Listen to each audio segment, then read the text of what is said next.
Anika, this tree planting idea, I was just wondering, when you plant a tree, it grows and it captures all this carbon, and then it gets old and it falls down and releases the carbon because the insects and whatever eat the tree and so on and so forth. Have I got that right there? There's no carbon sequestration happening there that I can see, but there must be. Yeah, so there's different storage lengths of carbon, I guess. So growing a grass is a very short-term carbon store. Growing a tree that lasts for a few hundred years is a longer-term carbon store. We can also think of, wool fiber is also a carbon store. The longest carbon store is when it gets into the soil. So this is where we want, carbon sequestration to be happening in the soil. So there's inorganic and organic carbon in our soils. And I think this is why we hear a lot about the importance of looking after our soils, of preventing erosion, not mining our soils of nutrients and organic matter and things like that, because our soils are so critically important in the whole carbon picture. There's definitely some good infographics diagrams sort of explaining the whole carbon cycle, and I'm more than happy to try and find some good references to explain that, because I think they'll probably do it better than me trying to describe it off the top of my head at the moment.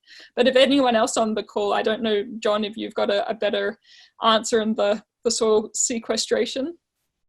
No, I think, Greg, we've so distorted nature that nature in its own handles the carbon cycle very well in regrowth of forests, natural regrowth, and that we've certainly distorted all that.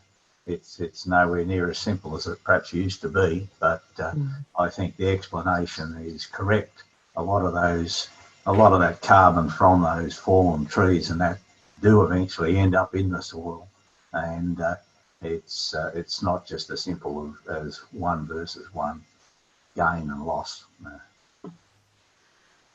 Yeah, and so the two main processes, the photosynthesis is when the tree's taking in the carbon from the atmosphere, and then the respiration, which the roots are converting the sugars, the carbohydrates to grow the tree, and also the decomposition stage. The respiration is when the carbon is then being released back into the atmosphere. But yes, the forests are a very important storage, even though it's not, 1,000-year storage in most cases. It's a few hundred years, but it's a very important storage of carbon. So that's why it's very important that we're not felling trees on mass scale. Mm-hmm. Right. Anika, have you tried growing wallaby grass and kangaroo grass? Kangaroo grass, yes. Not wallaby grass. I see, yes. So does that take in a lot more carbon, and it takes less moisture to grow? Well, definitely, yeah, those hardy native species are very good in our drying conditions, and in our porous soils also out here. I'm not too sure about the amount of carbon that those two species capture. There might be some research out there which has monitored that. Yes. Have you read Dark Emu by Bruce Pascoe? I have, a terrific book. I highly recommend it. Yeah. A question up the top from Lou there. Thanks, Anika. Your opening remarks, you referred to where you were farming, and it sounds like very marginal farming country to me from your description. Should you be farming in this country at all? It's a good question, and it's a tough question. So I look at the projections for 2050. There's a great website called My Climate, put out by ACF, and you can type in your postcode and it will give you your rainfall temperatures for the year 2050. It's not a fun website. It gives you some pretty sobering results. And so when I look at the forecast for 2050 for the Broken Hill region, we're going to get 33% less rainfall. 2/3 of the year will be over 30 degrees, 2 months of the year over 40 degrees. 2050, I will just be the average age of an Australian farmer. In those conditions, there is no way we can run sheep. We currently run African sheep, Dorpers, and goats, and we have already destocked them for the last few years because it's been so hot and dry. African sheep and goats are arguably two of the hardiest livestock species on the planet. So if it's too hot and dry for them, what are my options? We have literally come to the end of the line. And they're really difficult conversations to sit around the kitchen table and have with the family, because as I mentioned in the beginning, my dream was to take on the family farm. The realization that I've had in the last few years, learning more about climate change, looking at these projections, is that future, my future out here doing what my parents did, no longer exists. And that's a harsh reality that I have to come to terms with. And that's a harsh reality that a lot of farmers around the world have to acknowledge. What does one then do out here? What does one then do to the land? How does one manage it? Because you need people out here, because if you don't, who's managing the feral cats and the foxes? Who's eradicating the weeds? Who's speaking for these rivers which are drying up? So I don't have an answer of what my future on the farm is going to look like, but they are conversations that we need to have. Thank you. John, you've got a question. Yeah, Lou's question's an important one, and it's something that I think we'll see a contraction of arable landscape and farming to some degree. But the challenges there lie for us as a nation is how we handle that change, and part of supplying environmental services is certainly part of that issue, I think. And but my question, Rob, was around the quality assurance coming into environmental issues. Farmers being able to increase the value of their product on markets that accept that they're grown under sustainable circumstances. And I was just wondering, Anika, if there's much movement in this area. It's been painfully slow over the years, farmers getting actual recognition in the marketplace for their actions. Yeah, absolutely. It is painfully slow. I mean, yeah, there are people in the farming community and, urban consumers who want to know this information. So hopefully we do see changes in, labeling of products so people know what the carbon footprint or the environmental, footprint of that product is. I mean, we're just starting to see that labeling of, the percentage of an Australian product within, on that cereal box or, bread or whatever. But yeah, there's a lot of conversation happening that, there should be a green star rating or, something that tells people of the carbon footprint so consumers can, be aware with what they're buying. And again, that goes back to the consumer influence. But yeah, there's a lot of work that still needs to be done in this space. What about Tom or Mick? You got a question?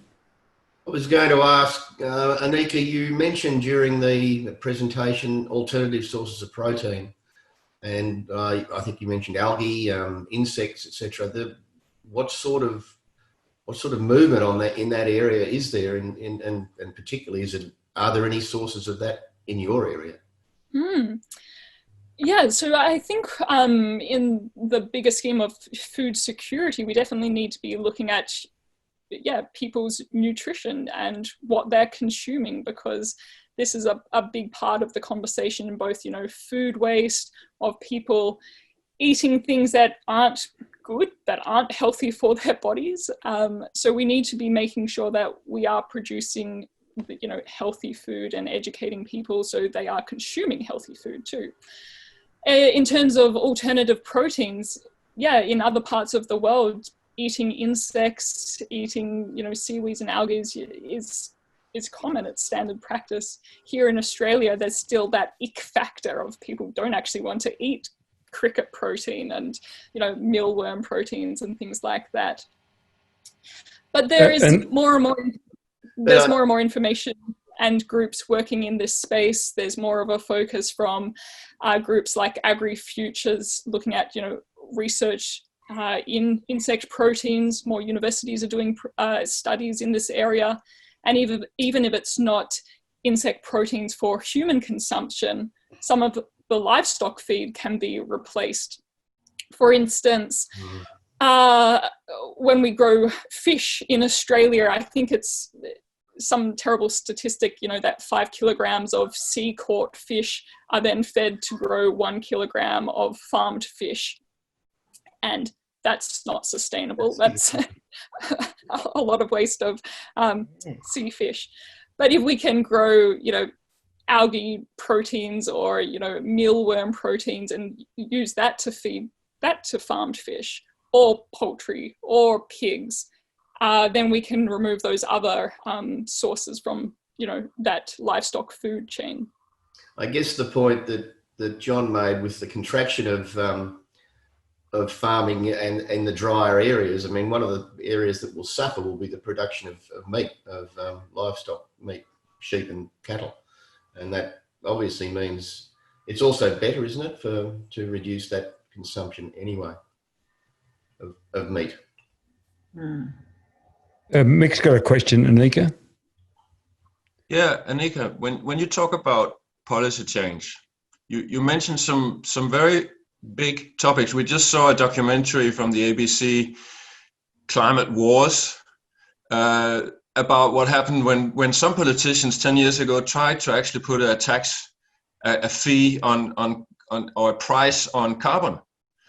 And when it comes to removing fossil fuel subsidies, politicians have talked for years and years about that they're going to do that, but we don't see it happening. We're still seeing billions of dollars every year passed on to fossil fuel companies and so on. So when we talk about policy change, I'm thinking, and I'd like to hear from you, how do we, I think a lot of us can see that our politicians, as they are at the moment, are guided by money, big money, and money talks. And what's needed now is some sort of a new common sense approach to that. We need safety. We need to act, and we can act. We've seen it with the COVID crisis, how quickly politicians are able to act when they want to. So what my question is to you is, can we trust that these existing current politicians are going to get this job done?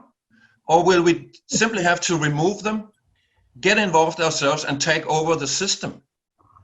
And if that's the case, have you thought about getting involved yourself? Are you involved? Are you going to run as a political candidate? Because I want to put my hand up and say compliments to all the talks that you give and all the work that you do. And I will be voting for you as our next premier in this country, I tell you. Thank you, Mick. That's very kind. Yes, so obviously there's a lot lacking in Australian politics at the moment in terms of climate change action. I think one of the important things is, changing the narrative. Like, our leaders actually need to be leaders. They actually need to paint a vision of a better future and get people on board of, why we need to get there and then how we're going to do it. And as you mentioned with the climate wars and the carbon tax, even just the language, I mean, people don't like the word tax. They're worried about what that will mean to them as an individual. Whereas, if you talk about fining companies that pollute our atmosphere, I mean, it goes, okay, that sounds good. And it amazes me that we're so, blasé that we let companies get away with this. I mean, if I was down at the beach and I saw someone drive down and dump their garbage into the ocean, we would be horrified. Everyone on the beach would get up and go, what are you doing? You can't throw your rubbish in the ocean. But yet we're putting greenhouse gases into the atmosphere, our common atmosphere, every single day. And no one's putting their hands up and saying, that's the air we're breathing, that we're all breathing. This is our common air. So we need to change, that. We need for people to feel as angry and connected as seeing rubbish being dumped in the ocean as, the pollution being dumped in our air. So how do you do that? Obviously, the politicians, our elected representatives, are only going to move if they feel, the push from the people who have elected them. So people, they need to be educated about these issues. They need to understand what climate change is and why it is bad.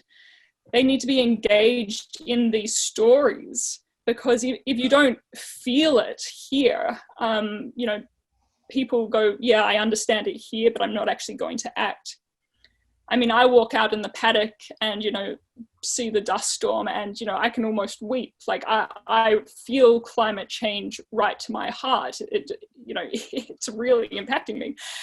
And this is why I'm then doing a lot of communications, because I want people to feel it the way that I do, to feel the love for their home, for their family, that respect for their food that I do. Because when you feel it like that, you don't scrape the food into the bin at the end of the night. You don't, waste water or things like that, because you know the role that you're playing as an individual. And then you actually need people helping you to feel empowered, that you can make change. You actually need to have the skills and the knowledge to do something. And that might be something just in your house. It might be, sorting out your soft plastics and recycling them better. It might be something in your kids' school, making sure that climate change is on the curriculum, or that there are solar panels on, the kindergarten roof. It might be something in your workplace, making sure that the air conditions are being turned off in your business during the weekends. There are all these things that we can do as individuals, and even though they might feel such small impacts, I mean, these are the ripples that create waves. And when you change, mindset at that larger scale, that's when you see that behavior change and that mobilization of people that will push the politicians who are just responding to the pressures that we're putting upon them. Are you going to stand as a politician, Anika? Not if I can help it. Not if you can help it. But I'm becoming increasingly frustrated, so somehow we have to remove the troglodytes. Then a lot of them are politicians representing rural electorates, particularly Northern Australian rural electorates. So becoming engaged in the political battle is probably, as Mick says, the only way to achieve it. Bernadine's lucky. She's got an independent member of Parliament. Yes, yeah. One of the few electorates in the country with an independent. And that's the sort of area where we forget about the wars between the political groups and try and encourage people from basically the general population who aren't wedded to some ridiculous ideology. Yeah. I think Tom's got a question down the bottom there. Tom. Yeah. Bob, am I on now? Yes, Tom. Go for your life. Anika, that's a tremendous presentation. Thanks very much. Loved it. The issue, and Mick and I are working on this here in Geelong at the moment. We're working on a council report called Sustainability Framework. And the essence of it's not about environmental responsibility, but it's more about changing the ethos of how council works. What's the very essence of what are they there for? And if you look at it in real terms, they're there to protect, preserve and enhance the quality of life. That's our belief. Protect, preserve and enhance the quality of life. I think you can start from the ground, and Mick's done a great job here in Geelong on the radio. He's the guru, the go-to guru. But I think the other point that Mick made was, and it comes out of where he's been and where he's going, is the money. The money drives the policies, and that's what we're seeing everywhere, whether it's federal, state, local, or global. And it's interesting when you look at COVID, or we can go back to the Second World War and the First World War, where nations come together, and it's only in times of crisis like COVID where we don't know what we're really dealing with, but we all come together in a common cause. Why? Because, well, I don't know.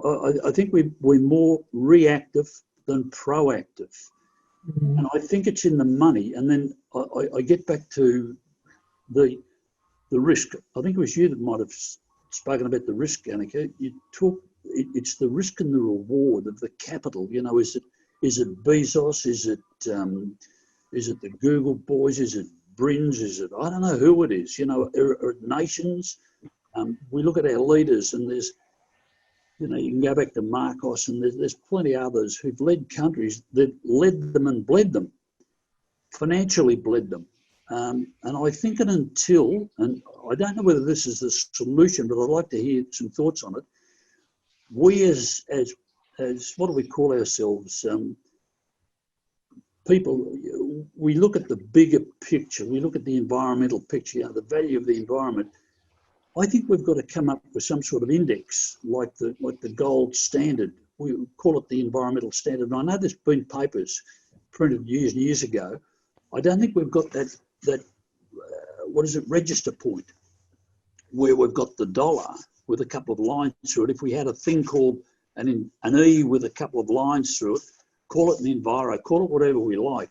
And I understand that is close to what the euro looks like. Mick, why do you laugh? Anyway, just to get back to what I was rambling on about, it's the risk and the reward for capital, for the monetary capital, and then it's the risk and reward for the politicians. The risk and the reward for politicians. What are the risks for them if our values are based on environmental principles? What are the risks for them?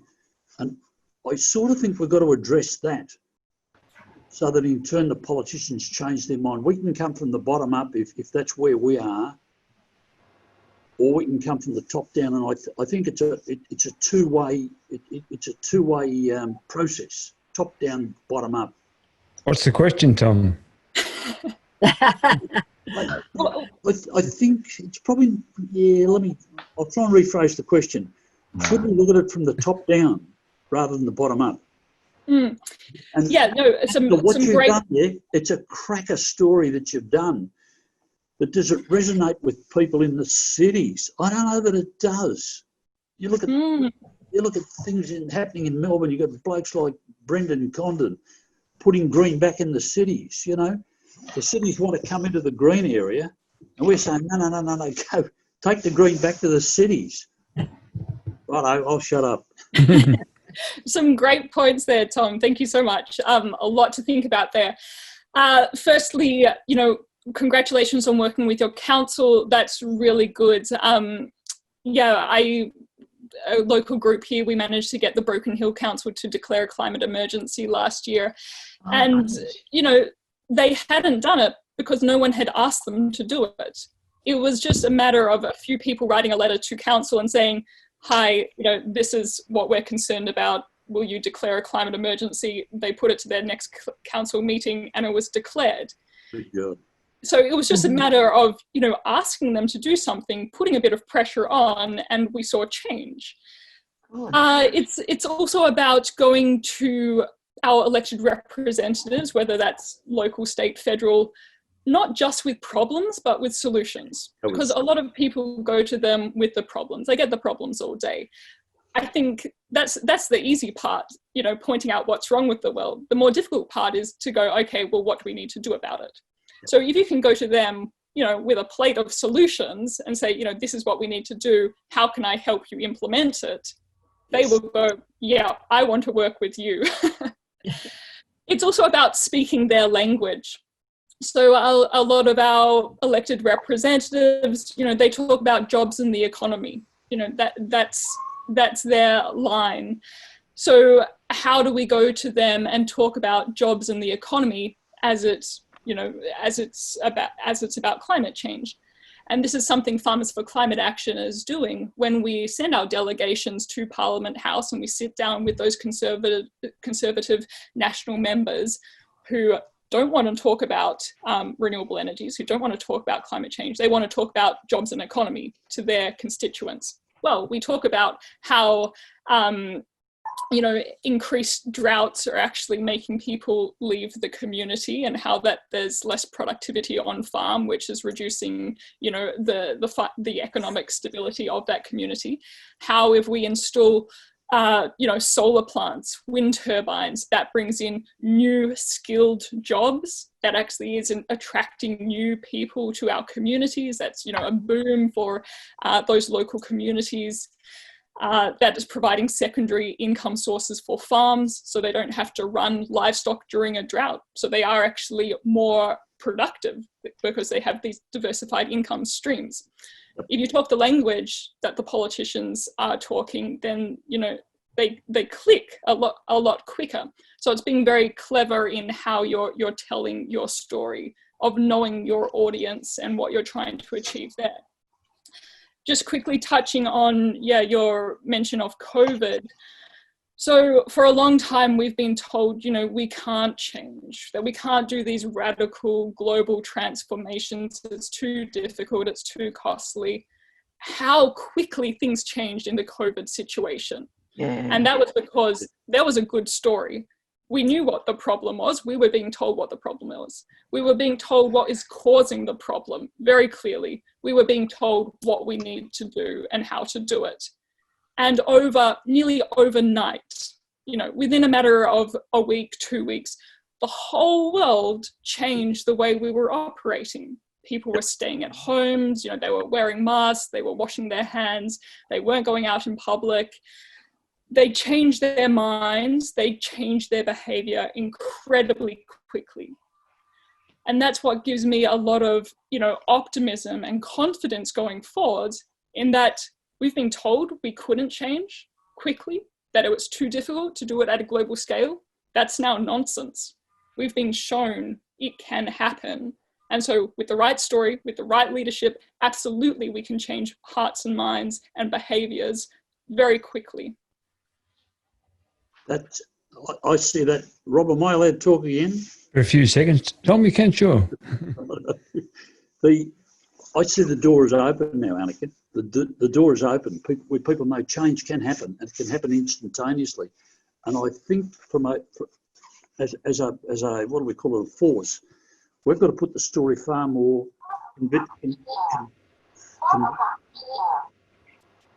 sorry. There's noise coming from somewhere, but I don't know where it is. Yeah, that was me, out of control. Okay. I think we've got to direct the story, and I go back to this money thing, the risk and the reward to money, because money drives politicians. Let's not kid ourselves. These politicians, God bless them, are they there in the interest, you know, protect, preserve and enhance the quality of life?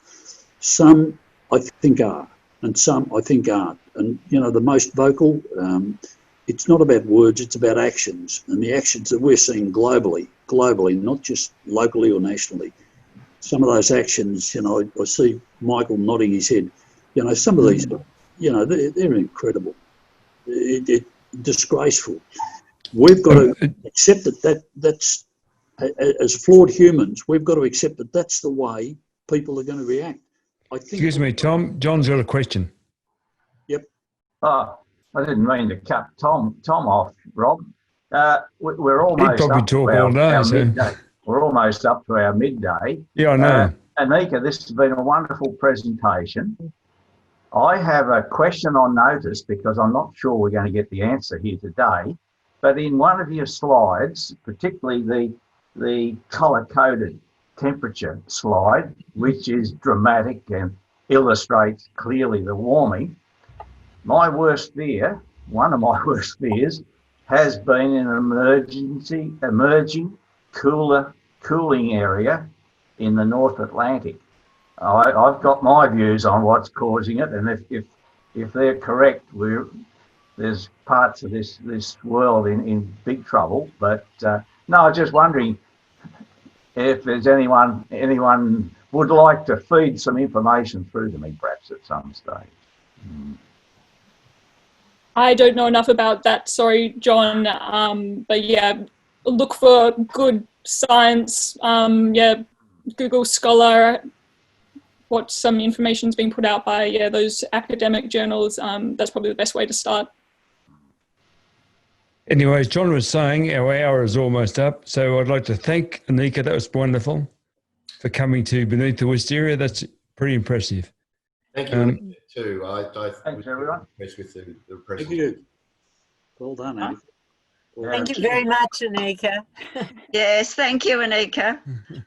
That was great. My absolute pleasure. My absolute pleasure. It's been lovely to join you all this morning, and thank you for your questions. And if you've got any more, please feel free to contact me. Rob's got my details, so more than happy to answer anything. And hopefully I've been able to record all this, so I'll share it around so when the time comes.